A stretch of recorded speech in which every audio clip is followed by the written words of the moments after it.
अस्सलाम वालेकुम, welcome to debate eight 8। मैं हूं ईसा नकवी। ईद के बाद पहला प्रोग्राम है। आगाज़ में आप सब लोगों को गुज़श्ता ईद मुबारक। ईद के दौरान बहुत सारी डेवलपमेंट्स हुई जो कि अब पुरानी भी हो चुकी हैं। बहावल नगर वाक़या उसमें से एक है। आपके इल्म में है कि क्या कुछ हुआ बहावल नगर में। इसके हवाले से भी पॉलिटिक्स चल रही है। बहुत सारे लोग ये भी बात कर रहे हैं कि इस मामले को सियासी रंग दिया गया। सोशल मीडिया ने बढ़ा चढ़ा कर बयान किया और इसी ईद की गहमा गहमी में हमने देखा कि ईरान और इजराइल के दरमियान तनाज़ा और टेंशन उस उरूज के ऊपर पहुंची कि इस वक्त खित्ते पर जंग के बादल मंडला रहे हैं। हफ्ते और इतवार की दरमियानी शब ईरान ने रिटेलिएटरी स्ट्राइक किया, जवाबी हमला किया, और ये एक एरियल स्ट्राइक था जो कि किया गया ईरान की तरफ से। 1 अप्रैल को इजराइल ने दमिश्क में ईरानी सफारत खाना जो उनका कौंसलेट है उससे मुनहलिका इमारत को निशाना बनाया, जहां पर एक डेलीगेशन मौजूद था जो कि शाम की हुकूमत की दावत के ऊपर विज़िट कर रहा था। उस डेलीगेशन में मौजूद थे इरानियन रेवोल्यूशनरी गार्ड कोर के जो पासदारान इनकलाब हैं, उनके ब्रिगेडियर जनरल मोहम्मद रज़ा बाकरी साहब मौजूद थे, दीगर अफसरान मौजूद थे जिनको शहीद कर दिया गया इस हमले में। उसके बाद से तनाज़ा चल रहा था। एग्जैक्टली बहुत सारे लोगों का कयास ये था कि ईरान अपनी किसी प्रॉक्सी के ज़रिए इसका जवाब देगा, लेकिन बराह रास्त ईरान की सरजमीन से हमला इनिशिएट किया गया और लगभग 300 के करीब ड्रोन्स और बैलिस्टिक मिसाइल्स दागे गए। ड्रोन्स जो हैं उनको तो इंटरसेप्ट कर लिया गया, लेकिन एक अहम रामोन एयर बेस जो है उसके ऊपर मिसाइल जाकर गिरे कामयाबी के साथ। ईरान ने कहा है कि हमने आर्टिकल 51 जो है अक़वाम मुत्तहिदा का जो चार्टर है उसके मुताबिक अपने दिफा में ये हमला किया है और it should be deemed concluded कि हमारा जो बदला था, हमारा जो जवाब था वो पूरा हो गया है। लेकिन अगर इसके हवाले से अब इजराइल ने मज़ीद कुछ किया तो फिर इससे ज़्यादा बड़ा हमला जो है वो ईरान करेगा। इस तमाम डेवलपमेंट के बाद जो जंगी काबीना है, वॉर कैबिनेट है, नेतन्याहू ने वो तलब की और ये कहा जा रहा है कि अगले 48 घंटे में इजराइल जो है वो रिस्पांस दे सकता है ईरान को। तो ये मामला किस हद तक बढ़ सकता है, इस वक्त ज़ाहिर है कि इंटरनेशनल इंटरलॉक्यूटर्स जो हैं वो भी इसमें कूद पड़े हैं। चाइना इसमें क्या किरदार अदा कर सकता है, इन तमाम मामलात के ऊपर भी बात होगी। लेकिन जो सियासी मामला है वो भी आपके इल्म में है कि पाकिस्तान में सियासत there is never a dull time. Eid के दौरान भी सियासी गहमा गहमी चलती रही और ईद के दौरान हमने देखा कि अपोजिशन का एक ग्रैंड अलायंस मर्ज़ वजूद में आ चुका है। पहला जलसा हो चुका है, हुकूमत के ऊपर ताबड़तोड़ हमले किए गए हैं। लेकिन हैरान कुन तौर पर बिलावल भुट्टो जरदारी जो हैं उन्होंने गुज़श्ता रोज़ जो खिताब किया, उस खिताब में उन्होंने इसको PNA की तहरीक थी उसके साथ तशबीह दी। बिलावल भुट्टो ने कहा कि धरने की सियासत ना की जाए। क्या कहा उन्होंने, ज़रा सुनिए। शहादत के 45 साल बाद भी वो अपने कब्र में आराम काम करते हुए हुकूमतें बनाते हैं और हुकूमतें गिराते हैं। कुछ ऐसे सियासतदान हैं जो PNA पार्ट 2 लेकर आना चाहते हैं। जाती अना की वजह से वो इस मुल्क की किस्मत के साथ खेलते हैं, इस मुल्क के अवाम की किस्मत के साथ खेलते हैं। इसके अलावा आज बहुत अहम समात भी थी इद्दत केस के हवाले से, लेकिन वो मुलतवी हो गई है 24 अप्रैल तक। साथ ही पाकिस्तान मुस्लिम लीग नवाज़ के हवाले से खबरें आ रही हैं कि बहुत जल्द वो पाकिस्तान पीपल्स पार्टी को एक मरतबा फिर दावत देने जा रहे हैं कि काबीना में शमूलियत इख्तियार की जाए। तो क्या पाकिस्तान पीपल्स पार्टी ख़ास तौर पर अब जब बिलावल ने बाकायदा हुकूमत को एक तरीके से डिफेंड भी किया है, क्या ये मुमकिन है कि बहुत जल्द पाकिस्तान पीपल्स पार्टी जो कि पहले ये कह रही थी कि हमने सिर्फ आईनी ओहदों पर रहना है, क्या वो हुकूमत का हिस्सा बनेगी? इसी दौरान उमर अयूब साहब अपोजिशन लीडर हैं, उन्होंने मुतालबा किया है कि 9 मई के वाक़यात की तहकीकात के लिए आज़ादाना कमीशन बनाया जाए। और ये आज़ादाना कमीशन क्या है, इसकी डेफिनेशन क्या होनी चाहिए, आज अपने प्रोग्राम में गेस्ट से पूछेंगे। मेरे साथ जो है वो मौजूद हैं हमायूं मोहम्मद, पाकिस्तान तहरीक इंसाफ से ताल्लुक़ है। मुझे ज्वाइन करें जनाब कादिर मंदोखिल साहब, पाकिस्तान पीपल्स पार्टी से ताल्लुक़ है। इम्तियाज़ गुल साहब सीनियर तज्ज़िया निगार सहाफ़ी, वो मुझे ज्वाइन कर रहे हैं। लेकिन गुफ्तगू का आगाज़ मैं करूँगा मिशाल यूसुफ़ज़ई साहिबा से। मिशाल यूसुफ़ज़ई वंस अगेन तर्जुमान हैं बुशरा बीबी की। आज उनसे मंसूब एक दावा चल रहा है और वो ये फरमा रही हैं, वो ये कह रही हैं कि जो तोशा खाना का हार है, जिसके ऊपर सज़ा हुई है, जिस मामले के ऊपर सज़ा हुई है, वो हार तो अभी भी उनके पास मौजूद है, बुशरा बीबी की मलकियत में मौजूद है और उसकी कीमत 1 करोड़ रुपए है। अगर ये बात दुरुस्त है तो ये as a fact in the case ये क्यों नहीं प्रेजेंट की गई अभी तक ये सारा मामला जो है वो अदालत के रूबरू क्यों नहीं लाया गया, जबकि अब मामला जो है वो अपीलों और उस स्टेज के ऊपर जा चुका है। मिसाल यूसुफ साहब, अस्सलाम वालेकुम। हाँ, अस्सलाम वालेकुम जी। बताइएगा, ये हार क्या वाकई मौजूद है बुशरा बीबी के पास ही, उनकी तहवील में मौजूद है, आप लोगों के पास मौजूद है? कहाँ पर है ये हार जिसके बारे में आप ये कह रही हैं कि सज़ा इसकी बुनियाद पर सुनाई गई और ये हार अभी भी है? देखिए जी, इन्होंने एक झूठा मुकदमा बनाया और उन्होंने कहा है कि जी 300 करोड़ का हार था जो इन्हें बेच दिया, और एक फजूल किस्म का मुकदमा बनाकर खान साहब और बीबी साहिबा को 14 साल की जो उम्र कैद की सजा दी। तो थोड़ी सी तो मैं आपकी करेक्शन कर दूं कि जो हार था तोशा खाना से, वो जो हार था वो डायरेक्टली गिफ्ट मिला था खान साहब को।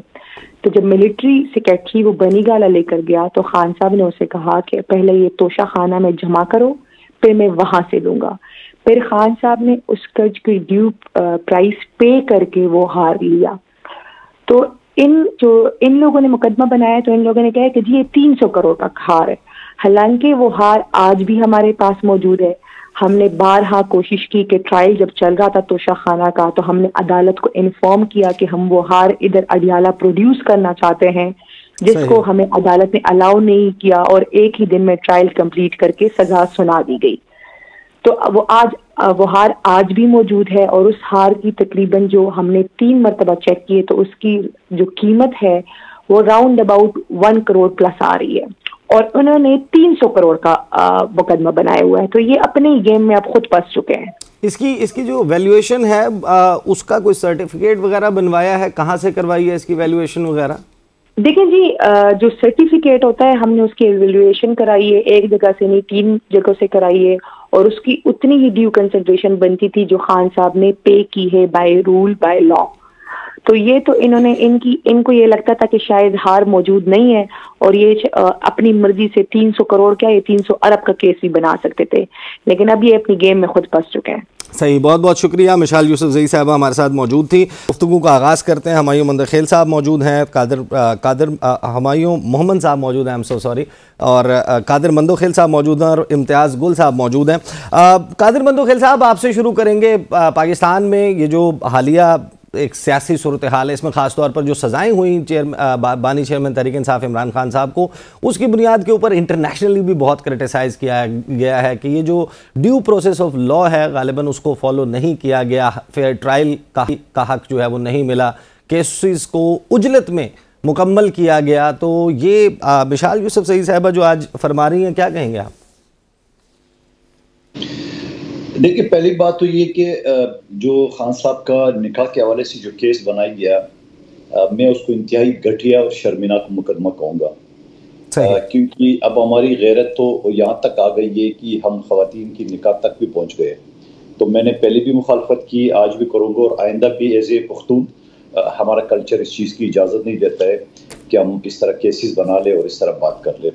और बाकी जो तोशा खाना के हवाले से जो है ना, वो मोहतरमा जो फरमा रही थी, वो जो तर्जुमान साहिबा है, मुझे उसके बारे में नहीं पता कि वो आग की क्या कीमत है क्या नहीं है, लेकिन तोशा खानों का जो कानून है वो ये है कि वो चीज़ आप जो पहले 20% की और इमरान खान साहब ने अपने दौर में 50% कर दिया है, तो 50% पे करके आप उसको ले सकते हो, लेकिन उसका कानून ये भी साथ है कि वो एंटीक कहलाता है और एंटीक और इस तरह चीज़ें जो ना बेची नहीं जा सकती है। जो शुरू में जो घड़ी का स्कैंडल आया था, तो वो घड़ी आपको याद होगा कि वो कहाँ बेचा गया, फिर कहाँ से रसीदें हासिल कर दी, वो सारी चीज़ें आपके सामने की बात है। तो मैं समझ रहा हूँ कि लेकिन ये इस मुकदमे से भी इनको पीटीआई को फ़ायदा हो गया। यकीनन आपकी बात दुरुस्त है कि उजलत में फैसला दिया गया, चाहे तोशा खाना का हो या वो निकाह का हो, तो उजलत में दिया गया है। और मैं ये समझ रहा हूँ कि वो टोटली पीटीआई के फ़ायदे में चली गई है, जहाँ इतनी अक्सरियत से उनको जो MNA MPS की सीटें मिली है, गो के नाम उसका आज़ाद है, लेकिन ये कि उस केसेस की वजह से फ़ायदा हुआ। और ये भी हो सकता है कि आइंदा आने वाले सालों में जो है ना वो केस का फिर वही फैसला आ जाए कि चूंकि फलां का रिक्वायरमेंट पूरा नहीं, फलां का, तो ऐसे ही मुकदमात और ऐसी हरकतों से मैं ये समझ रहा हूँ कि बाज आना चाहिए। आप एक शख्स के ऊपर अगर कोई केस है, मैं वैसे तो सोशल वर्कर कानून का तालिब बात कर रहा हूँ, तो वो केस है तो आप उसकी जो प्रोसीजर है, जो कानूनी तकाजे है, आर्टिकल 10 के तहत, तो वो पूरा आप मुकम्मल कर दे। और मुकम्मल करने से ये फ़ायदा होगा कि जो बेगुनाह होगा वो बरी हो जाएगा, जो गुनहगार हो वो यकीनन सज़ा होगा।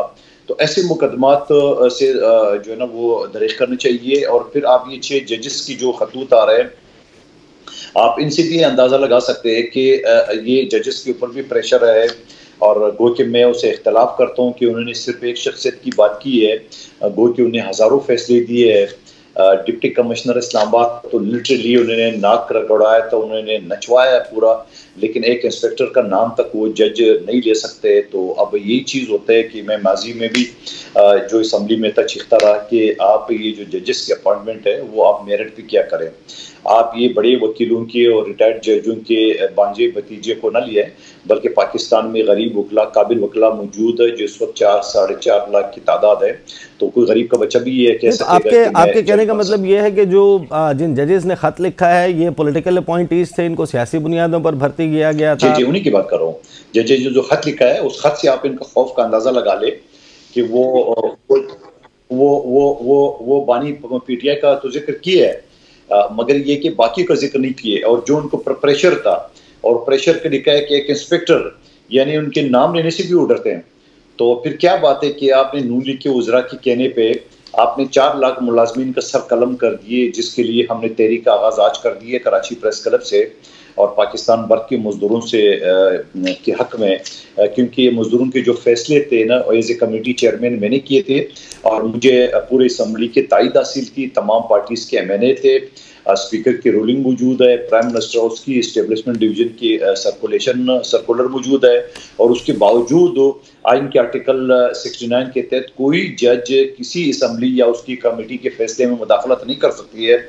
उसके बावजूद उसी 6 जजों में से एक जज जस्टिस मोहसिन अख्तर कियानी ने जो है ना तो किसके कहने पे की है, ये सवाल भी हमारा है। और आगे जाके जब ये कमीशन बनेगा तो उसके सामने हम पार्टी बनेंगे और हम बाकायदा पूछेंगे कि जस्टिस मोहसिन अख्तर कियानी बता दे कि उसने किसके कहने पे ये मजदूरों का और तो इन्हें पार्लियामेंट के जो खून कर दिए और मजदूरों का सर कलम कर दिया अपने पाकिस्तान पीपल्स पार्टी। आप पाकिस्तान पीपल्स पार्टी आप ये बता रहे हैं कि इस केस में फ्रीक बनने जा रही है? नहीं, पाकिस्तान पीपल्स पार्टी नहीं, बल्कि मुलाजमीन की तरफ से हम फरीक बनेंगे।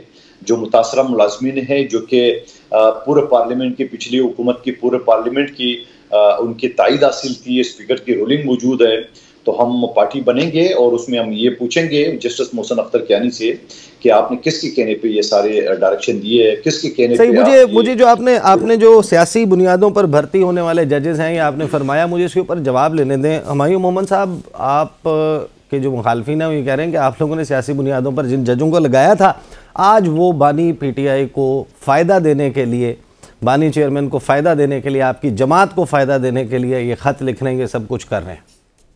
बिस्मिल्लाहिर्रहमानिर्रहीम, या का नाबुदो या का नस्तईन। देखें, मुझे नहीं मालूम कि इनमें से कौन से जज थे जो 2018 और 2022 के दरमियान में हुए थे। मोहसिन मेरे ख्याल में वो मोहसिन जो भी हैं अख्तर कियानी साहब जो हैं वो तो मेरे ख्याल में काफ़ी सीनियर हैं, तो वो तो बहुत पहले हुए थे। उसके अलावा बाकी भी सारे थे। मेरे ख्याल में इनमें जो सबसे जूनियर हो शायद उनमें से एक हो गया हो या कोई हो गया हो, लेकिन इन 6 में से जस्टिस बाबर सत्तार साहब की अपॉइंटमेंट आपके अब मुझे नहीं मालूम, मेरे ख्याल में वो भी ज़रा पहले हुई थी, वो 2018 के शुरू में हो गई थी, जहाँ तक मुझे याद पड़ता है वो शुरू में हो गई। खान साहब का दौर था। अच्छा चलो ठीक है, बाबर सत्तार हो गए थे, लेकिन क्योंकि वो जब कमेटी में पेश हुआ था उसके हवाले से नदीम अफजल चंद साहब ने भी बयान दिया है कि आगाज में रिलेक्टेंट थी पाकिस्तान तहरीक इंसाफ उनकी अपॉइंटमेंट के। देखिए, इट डजंट मैटर ना, देखिए वो उस टाइम पे हुए थे, लेकिन ये सारी चीज़ें होती हैं, इनका एक प्रोसेस होता है और हमें उस प्रोसेस के ऊपर वैसे भी हमेशा से एक प्रॉब्लम था कि ये प्रोसेस जो है ना ये मेरिट पे नहीं होता है, ये लाइकनेस डिसलाइकनेस पे होता है। कोई ना कोई जज ऊपर बैठा होता है या कोई ना कोई बॉडी बैठी होती है, वो अपने मतलब के लोगों को करती है। इसका मेरा नहीं ख्याल कि अपॉइंटमेंट का ताल्लुक कोई ऐसे पॉलिटिकल उस लिहाज से होगा। और बाबर सत्तार अगर आप उनको देखें, he was a brilliant lawyer as a lawyer and he has been a very brilliant जज। जो भी इनके जितने मैंने किए हुए, इन्होंने हमारे खिलाफ भी बहुत सारे ऐसे डिसीजन लिए हुए हैं। लेकिन देखिए, इंपॉर्टेंट चीज़ ये है, जब आप इन लोगों को देखते हैं या इन लोगों ने जो लेटर लिखा हुआ है वो इन्होंने लिखा हुआ है कि प्रेशर आता है। अब सवाल ये होता है कि पाकिस्तान के अंदर क्या लोगों के ऊपर प्रेशर होता है या नहीं होता है, वो हम सब लोगों को पता है। आपने शुरू में अपने बताया था भावल नगर के केस के लिहाज से कहा था, उसमें भी अगर आप देखें तो एक प्रेशर का एलिमेंट आता है। अच्छा, उसमें एक बड़ा सिग्निफिकेंट चीज़ थी, उसमें जो आईजी साहब थे वो बड़े उन्होंने ये एतराफ़ किया है कि जो पुलिस, पंजाब की पुलिस है, वो गैर आइनी तौर पे लोगों के घरों में जाके बगैर वारंट के करती है। और ये तो हमारा भी गिला रहा है कि ये हमेशा बगैर वारंट के, बगैर उसके जाके चादर चार दीवारी को पामाल करते हुए जाके इन लोगों ने लोगों के साथ पता नहीं क्या कुछ नहीं किया। और हम तो ये भी समझते हैं कि इन लोगों ने एक बहुत बड़ा रोल प्ले किया in order to frame the cases against people, जहाँ पे आपको पता है कि ऐसे भी केसेस हुए कि एक आदमी एक जगह से निकल रहा है। आप सोच लें कि एक खातून है या दो खातून है जो इस वक्त जिनके ऊपर केसेस हैं, वो with in span of 15 minutes Lahore के 4 जगहों से और मियांवाली में इन 5 जगहों से, मतलब विद इन 15 मिनट्स उन्होंने ये सारे काम किए हैं। तो आफरीन है उस पुलिस वालों पे वो कह, लेकिन जो उनके साथ हुआ है अब आई डोंट नो उसके बाद क्या करते हैं। उसमें हमने बहुत कुछ देखा हुआ है कि वो लोग कहते हैं कि ये पॉलिटिकल है, उसका पॉलिटिक्स से कोई ताल्लुक नहीं है, ये एक माइंड सेट है जिसकी बेसिस पे ये हो रहा है। और हमारा तो ये ख्याल है कि इसके ऊपर थोड़ी सी इंक्वायरी होनी चाहिए कि ये हुआ क्या था, क्योंकि ये देखें इस तरह है कि ये दोनों स्टेट के इदारे हैं, ठीक है। जो शख्स यूनिफॉर्म में होता है, पाकिस्तान तहरीक इंसाफ के लोगों के ऊपर किस बात का केस है, वो यही है ना कि उन्होंने पुलिस की जो थाने हैं उनको जलाओ घेराओ और ये सब कुछ किया है, उसमें जाके तोड़ा फोड़ा है। तो ये भी तो केस उसी नोयत का है, ये भी तो सारी चीज़ें उस लिहाज से, तो इसमें ज़रा थोड़ी सी इन्वेस्टिगेशन होना मेरे ख्याल में बहुत ज़रूरी है। अब बात आ जाती है, वो आपने बात की थी और कादिर साहब जो है ना वो तो लॉयर है, आई रियली एडमायर कि उन्होंने बाज़ चीज़ों की उन्होंने मुखालफत की है, लेकिन जब उन्होंने कहा एंटी है, उन्होंने बड़ा बिल्कुल नहीं देखे वो उन्होंने कहा लॉ की बात की है, वो तो जी शरिया की हिस्ट्री में पहली बार है कि एक औरत की गवाही के बजाय एक मर्द की गवाही, वो भी 6 साल बाद उसकी गवाही है कि 6 साल बाद उसको याद था कि कौन कौन से पीर किस क्लास से क्या टाइम वो था। लेकिन जो उन्होंने बात की है उसकी तोशा खाना की, देखिए एंटीक को करने के लिए उसकी एक हिस्टोरिकल सिग्निफिकेंस होनी चाहिए, तब वो डिक्लेयर होता है एंटीक। हर एक हार एंटीक नहीं होता, हर नई चीज जिसके अंदर कोई चीज बनी हुई है कुछ, वो एंटीक के जिम्रे में नहीं आती, उसके एंटीक सिर्फ तब कहलाता है जब उसके साथ हिस्टोरिकल है। ऐसा कोई रूल है कि जिसमें आपको अगर तोशा खाना से कोई चीज मिले, इस पे जाहिर है कि इखलाकन सवाल हो सकता है कि to be on high moral pedestal आप उसको ना बेचें, एक तोहफा है, तोहफे को नहीं बेचा जाता, लेकिन क्या कानून भी ये कहता है कि आप तोहफा तोशा खाना से जो मिला है वो नहीं बेच सकते? देखिए कानून इस पे कुछ नहीं कहता कि आप बेच नहीं सकते। शेख वकास साहब ने कहा हुआ है कि इनके जितने भी लोग हैं, कहता है हम लोगों ने इन लोगों से घड़ियां खरीदी हुई हैं, हर एक बंदे से घड़ी कर ली, इन लोगों ने जो गाड़ियां हैं वो गाड़ियां इन लोगों ने नहीं बेची। अच्छा अब ये याद रखें, 2 चीज़ें हैं, जैसे इन कादिर साहब ने बताया है कि 2 चीज़ें अलाउड नहीं होती, एक एंटीक वो आप ले ही नहीं सकते जो मर्जी उसकी प्राइस हो, और एक कार। अच्छा 3 गाड़ियां जो हैं वो प्रेसिडेंट साहब, जो आज के प्रेसिडेंट साहब है, उन्होंने निकाली है। एक गाड़ी मरियम नवाज को मिली थी और एक गाड़ी जो है क्या नाम है उन्होंने तो इनकार कर दिया था मरियम नवाज साहब। नहीं कोई इनकार नहीं किया था, उन्होंने बड़ा मशहूर ज़माना इंटरव्यू था हमारे कॉलीग है मंसूर अली खान, मैं बता रहा हूँ ना, आप जरा जाके देखें। उन्होंने कहा था ये जो रिकॉर्डिंग है इसको बंद करो, और क्या मेरे पास कोई गाड़ी है भी या नहीं है, जब मंसूर अली खान ने उनको बताया कि आपने 2019 में डिक्लेयर किया था और ये इतने पे आपने खरीदी थी और इतने पे बेची थी, आपके अकाउंट के अंदर ये चीज, आपके टैक्स रिटर्न में ये चीजें आई हैं। तो अब आप सादा लोग वज़ीर आला हैं पंजाब की, जिनके बारे में भी इंकशाफ हुआ ईद के मौके पे कि वो 500 से 800 रुपए का जोड़ा देखिए बात ही हो जाती है, मैं आपको एक बात बता देता हूँ, इन लोगों ने कभी बाजार गए हो तो इनको पता हो कि रेट क्या है। जहां पे आपका क्या मतलब है, कोई जोड़ा 400 रुपए या 600 रुपए गज का, एक गज नहीं आता कपड़े का, बहुत ज्यादा हो तो तकरीबन जो सबसे लो लेवल वाले होते हैं वो भी तकरीबन 1000-1200 रुपए गज होगा, 2-2,5-3 हज़ार का कपड़ा आता होगा। अगर आप किसी अच्छी दुकान से जाके लें तो 10 से 15 हज़ार रुपए के जो फीमेल के जो अच्छे क्वालिटी वाले होते हैं वो आपको आ जाते हैं। बहस कहीं और निकल जाएगी। मुझे इम्तियाज़ गुल साहब के पास जाना है, इम्तियाज़ गुल साहब के पास जाना है। एक चीज़ मैं as a matter of fact बता सकता हूँ कि चीफ मिनिस्टर साहिबा जो हैं वो कतई नज़र इसके कि उनकी वज़ीर इत्तलात ये कह रही हैं कि वो 500 से 800 का जोड़ा पहनती हैं। वो जो पर्स था उनके पास, जो भी सऊदी अरब का दौरा किया, मेरे ख्याल है 3 पर्स उन्होंने चेंज किए, 3 हैंड बैग्स चेंज किए, एक गुची का था और एक उसमें जो है वो लुई विटॉन का था।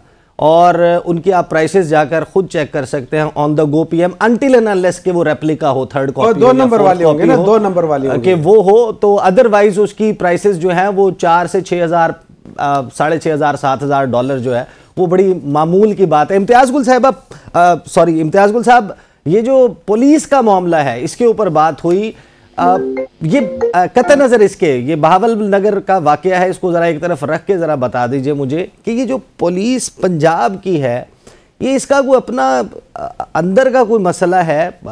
इक्का दुक्का वाकयात खैबर पख्तूनख्वा से भी रिपोर्ट होते हैं, बलूचिस्तान से भी होते हैं, सिंध से भी होते हैं। ये पंजाब की पुलिस के बारे में सबसे ज़्यादा क्यों है, और क्यों और कौन इसका जिम्मेदार है कि बगैर वारंट के घुस गए, कानून को फॉलो नहीं किया? ये किसकी सरपरस्ती में ये सब कुछ होता है?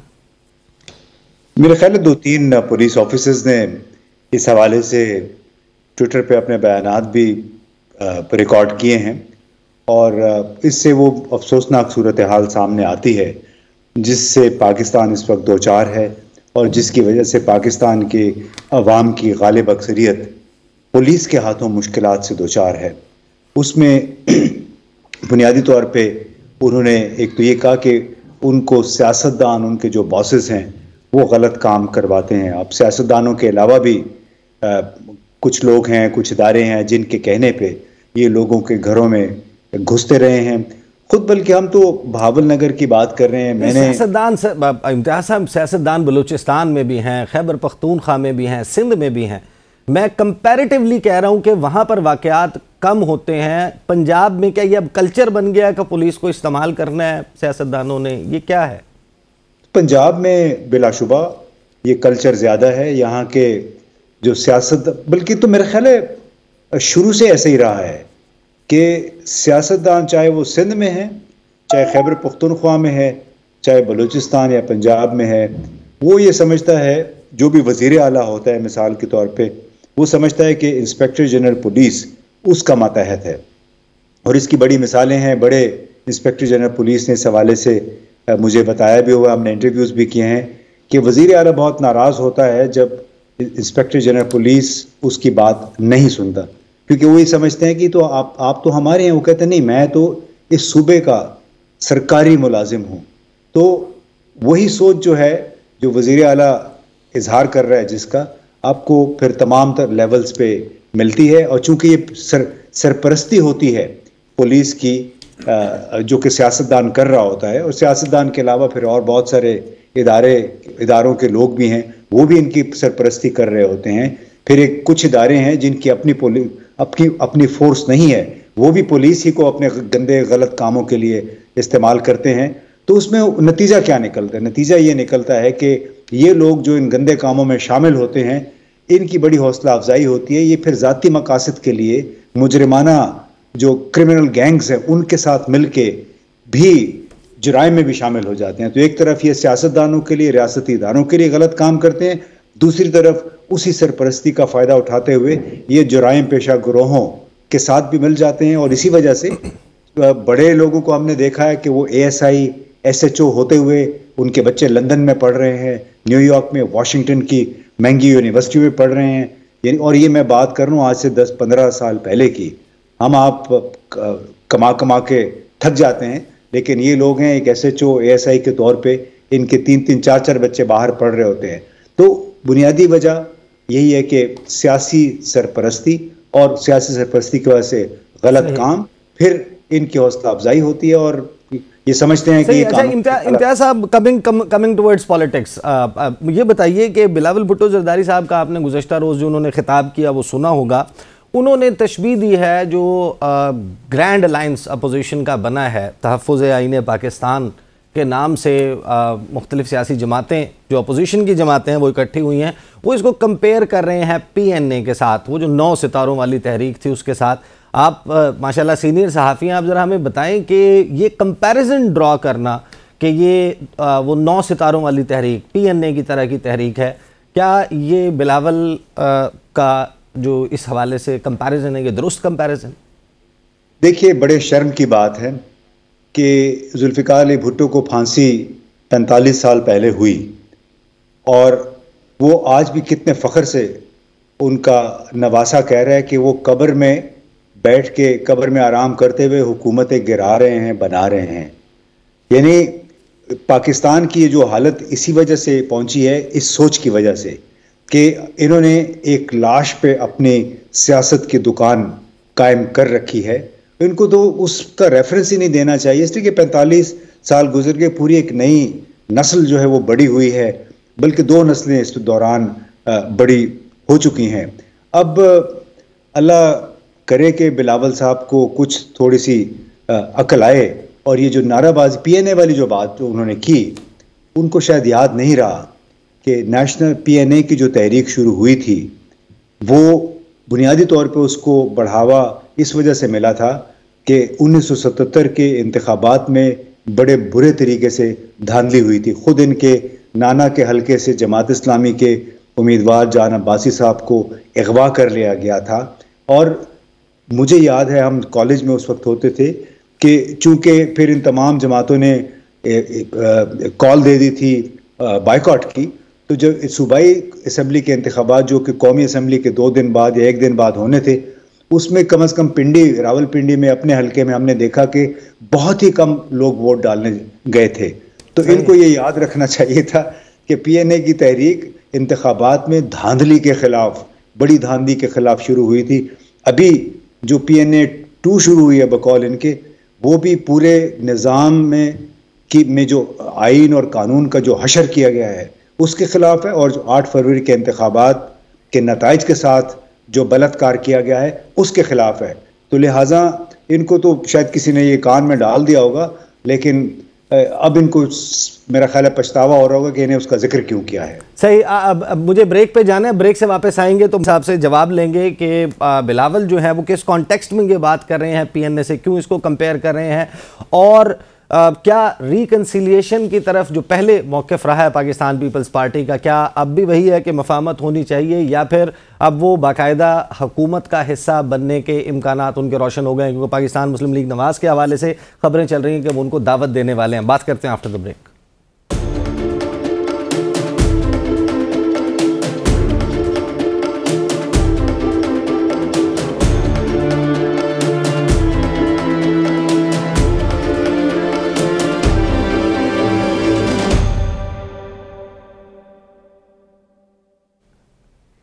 बाकी ठीक है, वो जो बलात्कार है ना,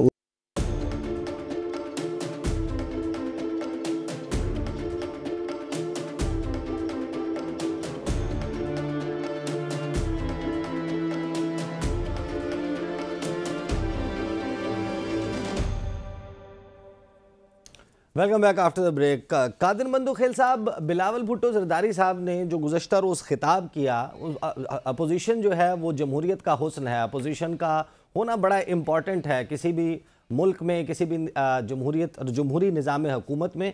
तो बिलावल जो है वो ख़ुद क्योंकि डायरेक्ट अभी हुकूमत का हिस्सा नहीं भी हैं, आप लोगों ने वजारतें नहीं ली, तो आप इतना खौफ क्यों नज़र आ रहे हैं? आप भी अपोजिशन करते रहे हैं, पीडीएम जो है वो आई थी, आगाज़ में आप लोग साथ थे, बाद में अलहदा हो गए। तो इस मामले में इसको पीएनए के साथ कंपेयर करना, do you think it's wise? अच्छा, मुझे एक बात बता दे कि अगर बिलावल साहब ने ये बात की है कि पीएनए तहरीक की तरह नहीं बनना चाहिए या वो बनते जा रहे, इसमें ऐसी कौन सी बात है, ऐसी कौन सी गलत बात है जो इम्तियाज़ गुल साहब उसको शर्मनाक बात कर रहे हैं? नंबर 1 बात, खुद तो पहले ज़बान तो सीख लें, हिंदुस्तानी ज़बान। बलात्कार अभी तक उनके जहन में है, शायद ये इंडियन ड्रामे बड़े देखते हैं या इंडियन विलन की ज़्यादा प्रोग्राम देखते हैं।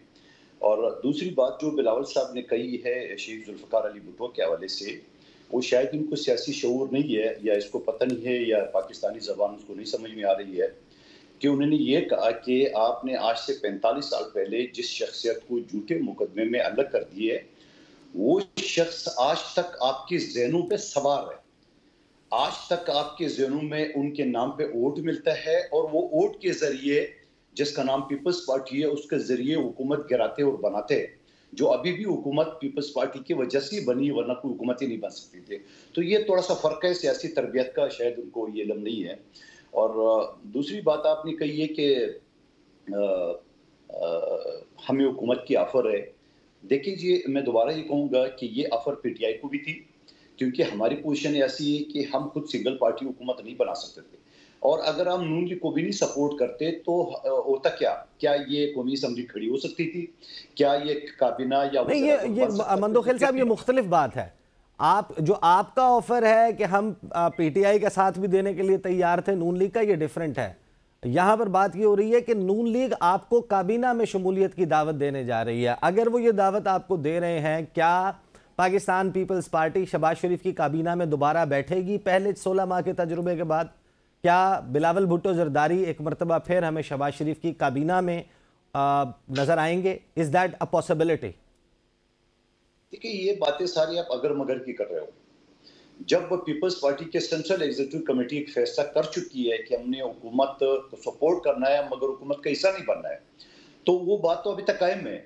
हाँ, ये अलबत्ता हो सकता है आपकी अगर मगर में अगर मैं शामिल हो जाऊं कि कल का कोई सीएसी दोबारा फैसला कर दे कि नहीं जी हमें शामिल होना चाहिए, तो यकीनन फिर होगी, लेकिन फिलहाल तो अगर मगर की बात हो रही है। दूसरी बात, मेरी जाती राय अगर आप पूछेंगे तो मैंने उस वक्त भी मुखालफत की है। उस वक्त भी जो सारे एमएनए मौजूद थे, उस वक्त भी मैंने बिलावल साहब को कहा कि आपको नहीं बनना चाहिए वजीर खारजा, और फिर उस वक्त भी आपको याद होगा कि उस 16 माह की हुकूमत में वहां पे एक दूसरे के ऊपर हम तनकीद भी करते थे, असम्बली के फ्लोर पे मैं करता था, और उसके बाद भी आपको याद होगा जब हुकूमत जो मतलब पीडीएम की हुकूमत या नून लीग की जो अक्सरियत थी वो ये कहते हैं पीपल्स पार्टी साथ शामिल थी। हमने कहा नहीं जी, हमारे पास जो वजारत खारजा था, ये हमारे पास 2-3 वजारतें थी, उनकी परफॉर्मेंस सबसे अच्छी थी। अब बिलावल साहब की वजारत की परफॉर्मेंस अब यहाँ से लगा ले कि जीएसपी प्लस के लिए जहाँ 16,000 अरब की सब्सिडी पाकिस्तानी इंडस्ट्रीज को मिल रही है, वो कठारे में पड़ रहा था, लेकिन उसको बहाल कर दिया। उसके बाद फिर आप उसका देख ले, अगर आप चाइना के ताल्लुकात थे जहाँ सीपेक ऑलमोस्ट बंद हो चुका था पीटीआई के दौर में, उसको बहाल किया है।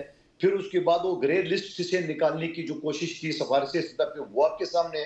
फिर सऊदी अरब ने जहां उन्होंने $3 अरब जो है ना 4% सूद पे दिया था उस वक्त की हुकूमत को, जो कि खर्च नहीं करना था, और वो खड़े खड़े ले लिए चाइना से उधार लेके, उसी सऊदी अरब ने दोबारा वो पैसे पाकिस्तान को दे दिए।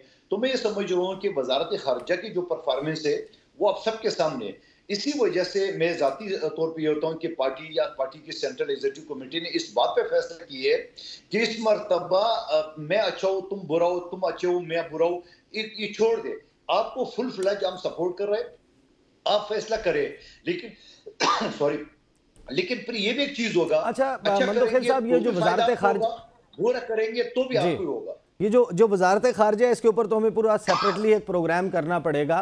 जो मोहसिन नकवी साहब हैं, वज़ीर दाखिला भी सेनेटर हैं और चेयरमैन पाकिस्तान क्रिकेट बोर्ड हैं, उनके हवाले से इतला यह है कि उन्होंने फहरिस्त मांग ली है सियासी भर्तियां जो की गई हैं पाकिस्तान क्रिकेट बोर्ड में। तो चेयरमैन ज़का अशरफ तो आपने लगाए थे, तो सियासी भर्तियों की फहरिस्त मांग रहे हैं मोहसिन नकवी साहब, तो जाहिर है कि वो आपके ऊपर एतराज़ हो रहा है। तो सियासी भर्तियों में सबसे पहले आपके ख्याल में किसका नाम होना चाहिए? तो मोहतरम, मुझे नहीं पता ये बात आप बता रहे हो, लेकिन खुद मोहसिन नकवी साहब को किसने लगाया, ये भी तो पूछे कर बनता सवाल। ये सवाल आपने पूछना है। किसने उसको वजीर दाखिला बनाया? तो कहता है ना कि आप एक उंगली सामने उठाएंगे तो आपकी बाकी उंगलियां जो है ना वो आपकी तरफ आएंगे। तो फिर तो सवाल जो आपका सवाल है मुझे नहीं पता। अगर ऐसे है तो फिर सबसे पहले उनके ऊपर सवाल आएगा कि आपको किसने भर्ती की है, कि आप पीसीबी के चेयरमैन भी हो, आप सेनेटर भी हो फ्री खाते में, और आप पाकिस्तान के सबसे बड़े वजीर भी हो। तो ये सवाल तो फिर बनता है। सर, ये जितने झंडे हैं, जितनी वजारतें हैं, ये हैं आपके वोट से। आप इससे कम अज़ कम जो है वो आज़ाद नहीं हो सकते। आपकी खांसी दुरुस्त हो जाए, मैं आपके पास वापस आऊँगा। हमायूं मोहम्मद साहब, ये तहरीक जो है, जो अब जिसका आगाज़ पाकिस्तान तहरीक इंसाफ की क़यादत में बेसिकली, और ज़ाहिर है कि अब अचक ज़ई साहब को आप लोगों ने कमान सौंपी है, कितना आपके ख्याल में आप डिफरेंस क्रिएट कर सकेंगे? साल 2022 पूरा आप लोगों ने तहरीक चलाई, 2023 तहरीक चलाई, 2024 जो है वो अब हम मिड की तरफ जा रहे हैं, यानी कि अब आपका ये फैसला है कि आप हुकूमत को चैन से नहीं बैठने देंगे। देखिए, इस तरह सबसे पहले तो एक कमेंट में करना चाहूँगा। देखिए, जब आप एक रेफरेंस देते हैं ना, जैसे बिलावल भुट्टो साहब ने एक रेफरेंस दिया है कि PNA-2, अब PNA-2 का मतलब है PNA-1 था। जब PNA-1 था तो जैसे इम्तियाज़ साहब ने कहा है वो PNA-1 क्यों बना था, वो PNA 1 एक धांधली के लिहाज से बना था। तो जब आप पास्ट का रेफरेंस देते हैं तो उस रेफरेंस की एक सिग्निफिकेंस होती है और वो गलत नहीं है। PNA 2 इसी लिहाज से ही बन रहा है कि ये भी उसी तरह एक इलेक्शन में जो एक ज़बरदस्त किस्म की धांधली हुई है। अच्छा, उसमें भी पीपल्स पार्टी इन्वॉल्व थी धांधली में, उन्होंने उस वक्त के फॉर्म 47 के तहत किया था। आज भी पीपल्स पार्टी इन्वॉल्व है, लेकिन उधर पीपल्स पार्टी अकेली थी, आज पीपल्स पार्टी के साथ PMLN और MQM दोनों शामिल हैं। तो बात तो वो सही कहते हैं, गलत नहीं कह रहे, लेकिन शायद उनको वही वाली बात थी कि उनको किसी ने लिख कर दे दिया कि 2024 की मुबैना धांधली का बेनिफिशियरी सिर्फ मुस्लिम लीग नून नहीं है, पीपल्स पार्टी भी है। ऑफ कोर्स पीपल्स पार्टी भी और MQM भी। MQM को टोटल 3 सीटें भी शायद नहीं मिली थी। उनके अपने लोग वहाँ पे कह रहे हैं, सारे कह रहे हैं कि 7000 से ज़्यादा एक हल्के में उन्होंने वोट नहीं लिए। अच्छा, उसके गवाह तो ये मंदोखेल साहब खुद भी हैं, उन्होंने भी कहा हुआ है कि जिस हल्के से मंदोखेल साहब को हराया गया, देखिए सिर्फ पाकिस्तान तहरीक इंसाफ को नहीं हराया, उनको भी जिस तरीके से हराया। मंदोखेल साहब खुद कहते हैं, हर जगह कहते हैं कि जी इनके पास सारे सबूत है किस लिहाज से वो क्या हुआ था। तो वो तो अपनी बात है, लेकिन खैर वो तो चलती जाएगी। अच्छा, एक और बात आपने जो बात हो रही थी कि पीपल्स पार्टी और PMLN के, देखिए ये याद रखिए 2 चीज़ें होती है। अगर मैं इसको सिंप्लीफाई करके देखता हूँ, अगर मैं डर रहा हूँ ना अकेले, तो मैं आपको कहूँगा आओ यार मेरे साथ चलो। तो इस वक्त PMLN जो है ना वो डरी हुई है, सहमी हुई है हुकूमत करने से, तो वो बार बार पीपल्स पार्टी को कहती है आओ मेरे साथ आ जाओ। अच्छा, MQM तो ऑलरेडी उनके साथ है, लेकिन दे आर टू अफ्रेड कि भाई ये तो बहुत आगे मसला हो जाएगा, हम लोग चूंकि मेरिट पे नहीं है तो हम आगे क्या करेंगे, तो पीपल्स पार्टी को करिए। अब दूसरा ये हो जाता है मैं आपके साथ एक पार्टनर हूं, मैंने आपको सपोर्ट किया है। यहां अगर मैं कमज़ोर नहीं हूं, अगर मैं डरपोक नहीं हूं, तो मैं कहूँगा, मैं आपके साथ खड़ा हूँगा कि हाँ यार मैं रिस्पॉन्सिबल हूँ, जो चीज़ आप कर रहे हो मैं उस चीज़ का पूरी रिस्पॉन्सिबिलिटी लेता हूँ और उसके साथ जाऊँगा। अगर मैं डरपोक हुआ, मैं आपको आगे कर दूंगा और ख़ुद पीछे रहूँगा। तो पीपल्स पार्टी भी उतनी डरी हुई है, ये उनके साथ खड़े हो के वो रिस्पॉन्सिबिलिटी लेने से डर रही है, वो अकेले रिस्पॉन्सिबिलिटी लेने से डर रहे हैं। तो ये दोनों इस वक्त इसलिए डरे हुए हैं कि वही वाली बात है कि PNA 2 बन रही है, PNA 2 उस धांधली के लिए बन रही है जिनके ये बेनिफिशरीज है। अब आ जाती है बात आपने जो कहा था कि हम लोग जो वो कर रहे हैं। अब ये देखें, इसका बेसिक वजह ये थी कि जो पिछले 2 साल में जिन आप ये समझ लें कि कॉन्स्टिट्यूशन के जो आर्टिकल्स हैं जो उनके साथ ज्यादती हुई, चाहे वो फ्रीडम ऑफ स्पीच है, चाहे वो फ्री उसमें 10 है, 10A है, 16 है, 17 है, 48 5A है, उसके अलावा 224 है, उसके अलावा और है। वो सारी चीज़ें जब आप देखना शुरू कर देते हैं तो उन सब की खिलाफ वर्जियाँ हुई हैं। तो हम ये चाहते हैं कि ये जो आइन की खिलाफ वर्जी हो रही है, और उसमें एक बहुत बड़ी बात है, आइन की खिलाफ वर्जी ये भी हो रही है कि जैसे आप लोगों ने पहले कहा है कि ये जो बाज़ जगहों पे है ना वो गैर आइनी चीज़ है। अब इन्होंने कहा है कि मोहसिन नकवी की बात कर रहे हैं, मोहसिन नकवी हो गया, फैसल वावडा जिनको इन्होंने वोट दिया, मोहसिन नकवी जिनको इन्होंने वोट दिया है, और उसके अलावा काकड़ साहब जिनको इन्होंने वोट दिया है, वो ना तो इनके कैंडिडेट है और ना तो PMLN के कैंडिडेट है। इन लोगों ने वोट क्यों दिया उनको? ठीक है, तो जब ये बातें करते हैं तो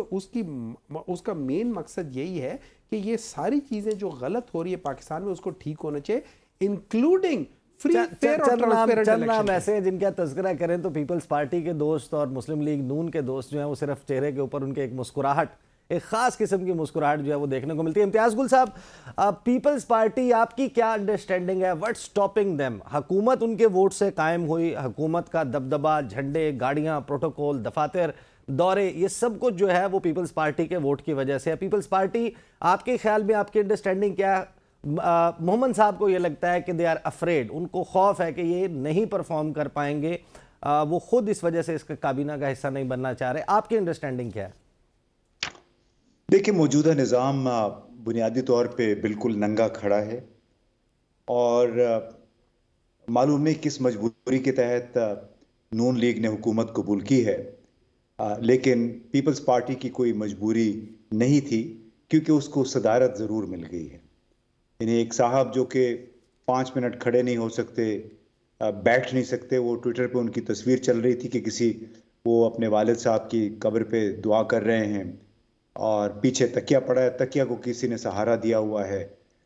तो फिर इस सूरत में यही पार्टी जो उसूल की बात कर रही है, यानी ओपोजिशन जमात से इन्होंने सपोर्ट किया कि पीटीए उसे इंतखाबी निशान ले लिया जाए, फैसल वावडा, अनवार काकड़ जैसे लोगों को इन्होंने वोट दिए।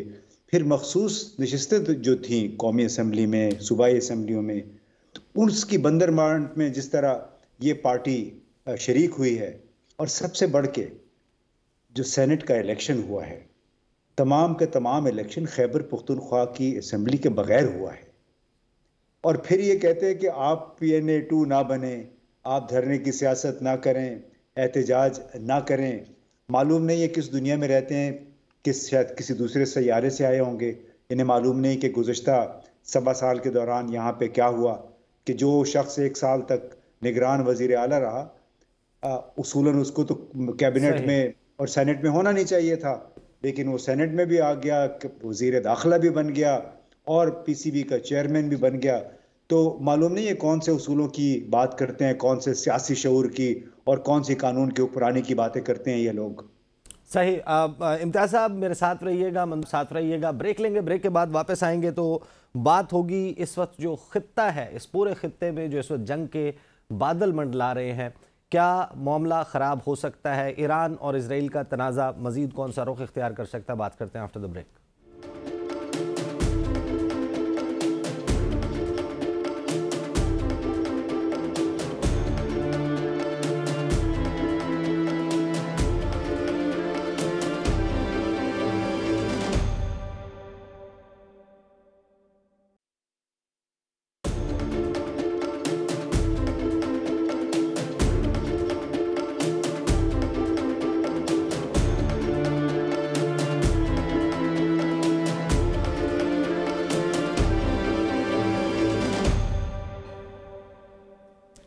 Welcome back after the break. Imtiaz Gul साहब, इसराइल और ईरान के दरमियान मामला जिस नहज के ऊपर पहुंचा, बात ये की जा रही है कि अगले 48 घंटों में इसराइल जो है वो कोई एक्शन ले सकता है ईरान के ख़िलाफ़। मुस्लिम वर्ल्ड, पाकिस्तान, आपके ख्याल में इस सारे मामले पर क्या मौक़िफ़ दुरुस्त लिया गया कि ज़ब्त का मुज़ाहरा किया जाए, सिर्फ ये रोका गया, या फिर इसराइल की एक वाशगाफ अंदाज में मज़म्मत जो है वो ज़रूरी थी कि उसने जो किया वो गलत था, और ईरान ने जो आर्टिकल 51 कोट किया है कि अक़वाम मुत्तहिदा के चार्टर के इस आर्टिकल के तहत हमने right to self defence exercise किया है, इसकी हिमायत? मेरे ख्याल है ईरान ने जो मौक़िफ़ इख्तियार किया है वो तो बिल्कुल दुरुस्त है। यानी इसराइल अगर किसी दूसरे मुल्क के सिफारत खाने पे या कौंसुलर सेक्शन पे हमला कर दे तो वो तो दुरुस्त है, उसको एट्रॉसिटी नहीं कहते। लेकिन जब ईरान उसका जवाब दे तो पूरा मगरबी मीडिया और मगरबी हुकूमतें उसके ख़िलाफ़ सरापा एहतजाज बन जाएं। तो ये तो वही है कि आप एक्सेप्शनल यानी इस्तिस्ना लेके और अपनी अपनी मर्ज़ी के मुताबिक लोग बैन अक़वामी क़वानीन की तशरीह कर रहे हैं। और यहाँ पे बुनियादी तौर पे एक डिफ्लेक्शन हो गई है।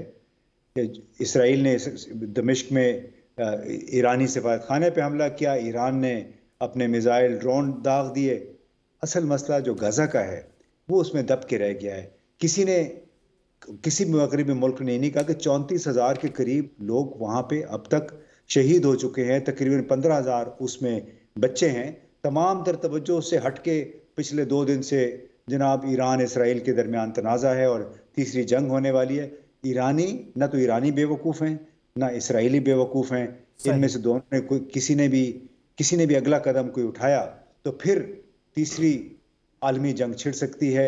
लेकिन मैं नहीं समझता कि हालात हालात की ये नौबत वहां तक जाएगी। सही। कादिर बंदोखेल साहब, मुझे बताइएगा कि जिस वक्त यूक्रेन और रूस के दरमियान तनाज़ा जड़ पकड़ रहा था, लग रहा था कि हमला हो जाएगा और फिर उसका इम्पैक्ट पूरी दुनिया में आएगा, कीमतें बढ़ेंगी, पेट्रोलियम प्रोडक्ट्स की प्राइसेस बढ़ेंगी। हमारे यहाँ ऑब्वियसली उस वक्त रिजीम चेंज हो रहा था और फिर हमने देखा कि हम किस बुरे तरीके से मुतासर हुए सिर्फ इस वजह से कि एक जो एक्टिव वॉर है, एक कॉन्फ्लिक्ट है, वो पूरी दुनिया को डिस्टर्ब करती है। अब हमारे बिल्कुल पड़ोस में अगर खुदा न खास्ता ये चपकलिश बढ़ती है तो हुर्मुज़ का ब्लॉक होना यकीनी है, जिसका मतलब यह है कि जो 30% ऑफ सी बॉर्न ऑयल है उसकी सप्लाई रुक जाएगी। आपको लगता है कि हुकूमत की तैयारी इनफ है इसको कंसिडर करते हुए कि अगर खुदा न खास्ता ये मामला होता है और फिल वक्त सियासत को मौकूफ़ कर दिया जाए, इस मामले पर फोकस कर लिया जाए? देखिए, अगर आप थोड़ा सा माजी में चले जाए, आसिफ अली जरदारी साहब के दौर में जहां गैस क्राइसिस पहले से और आज तक है पाकिस्तान में, और ईरान के साथ मुआहदा हुआ, ईरान के बॉर्डर तक आ भी गया है, लेकिन उसके बाद जो नवाज शरीफ साहब की हुकूमत थी, फिर उसके बाद PTI की थी, या फिर PDM की हुकूमत आ गई, किसी ने उसको आगे नहीं बढ़ाया। यानी इतना खौफ है हमारे ऊपर अमेरिका का कि हमारे यहाँ क्राइसिस है, तब भी वो कहते नहीं जी क्राइसिस है, तब भी ये आपको गैस नहीं लेने देंगे।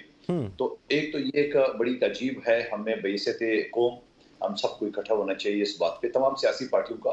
हमारी इख्तिलाफ आपस की सियासी यहाँ पे पाकिस्तान के अंदर वो तो रहना चाहिए, हर किसी का हक है, मगर बैनुल-अक़वामी सतह पर भी हम इकट्ठे नहीं है। दूसरी बात जो इम्तियाज़ गुल साहब फरमा रहा है कि गजा का मसला जो है ना उसके ऊपर दब के रह गया, मैं नहीं समझता हूँ कि दब के रह गया।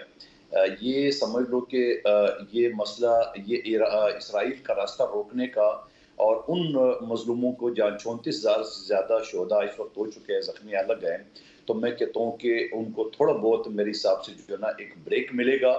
और ब्रेक मिलने के साथ साथ अगर ये खदशा भी जाहिर किया जाए कि अमेरिका चूंकि वार्निंग दे चुका है, ऐसा नहीं होगा। अमेरिका के अंदर खुद सदारती इलेक्शन आ रहे हैं और उस सदारती इलेक्शन में खुद जहां डेमोक्रेट्स है या रिपब्लिकन है, वहां उनकी आवाम जो है ना वो उनके खिलाफ हो गई है कि इतना बड़ा जुल्म हो रहा है इसराइल ने गजा के ऊपर, फलस्तीन के ऊपर, और आप खामोश है और बाकायदा असला दे रहे हैं। तो मैं ये समझ रहा हूँ कि अमेरिका की मकाना फैसला होगी, कोई भी वहाँ की जो पार्टी है वो उसको सपोर्ट नहीं करेगी। हाँ, ये जरूर होगा कि बैनुल-अक़वामी कोशिशें होंगी UN की वगैरह वगैरह इस लिहाज से। तो मैं समझ रहा हूँ कि ईरान ने बिल्कुल ठीक किया, दुरुस्त किया, और बल्कि मैं ये कहूंगा कि अब हमें सब मिल के जितने भी सही हमायूं मोहम्मद साहब, बड़ा क्विकली आपका कमेंट चाहिए। 7 अक्टूबर ऑपरेशन तूफानुल अक्सा, उसके बाद से 15 अप्रैल तक हुकूमत पाकिस्तान का मौक़िफ़, डू यू एग्री कि यही मौक़िफ़ होना चाहिए रियासत पाकिस्तान का? देखिए, मैं ये समझता हूँ ये जो सबसे पहले देखना पड़ेगा, ये जो ईरान ने जो किया हुआ है ये किस बेसिस पे किया है, कि क्या इसका ताल्लुक उनकी एक जो उनके ऊपर अटैक किया था इज़राइल ने, उसका रिस्पॉन्स है, किया ये गज़ा से ताल्लुक़ चीज़ों से। तो मेरा नहीं ख्याल कि ये गज़ा से ताल्लुक़ की वजह से ये इन्होंने अपना किया हुआ है, और जिस पे इन्होंने वो 51 आर्टिकल की भी बात की है। और फिर ये याद रखें, मेरा नहीं ख्याल कि ये आगे बढ़ेगा, क्योंकि अमेरिका ने साफ कह दिया कि वो किसी रिटेलिएशन का वो हिस्सा नहीं बनेंगे। और दूसरी तरफ बाकी रशिया ने और चाइना ने भी अपना एक दो टोक दिया हुआ है। तो मेरा नहीं ख्याल कि इसका ये आगे बढ़ेगी, ये यहीं जाके दब जाएगी, और मेरा नहीं ख्याल कि इजराइल इससे कुछ करेगा। और अगर कुछ फायदा होगा तो मुझे ऐसे लगता है कि शायद इजराइल को ज्यादा फायदा हो जाए। सही, आप run out of time. Mohammad साहब बहुत बहुत शुक्रिया। कादिर बंदोखेल साहब, इम्तियाज़ गुल साहब हमारे साथ मौजूद थे। पाकिस्तान में इस वक्त ज़ाहिर है कि एक सियासी मामला फिर एक मरतबा ज़ोर पकड़ेगा। ईद की वजह से रमज़ान के महीने में आपको पता है कि मामला थोड़े से स्लो डाउन हो जाते हैं, और ये सब कुछ एक ऐसे वक्त में हो रहा है, और तहरीक जो है वो शुरू होने वाली है पाकिस्तान में हुकूमत के ख़िलाफ़, जिस वक्त हमारा ख़ित्ता एक बड़ी तब्दीली से गुजर रहा है। आई होप कि ये मामलात अंडर कंसिडरेशन होंगे तमाम पॉलिटिकल प्लेयर्स के भी, तमाम इदारों के भी। अब तक के लिए इतना ही, इजाज़त दीजिए। अल्लाह हाफ़िज़।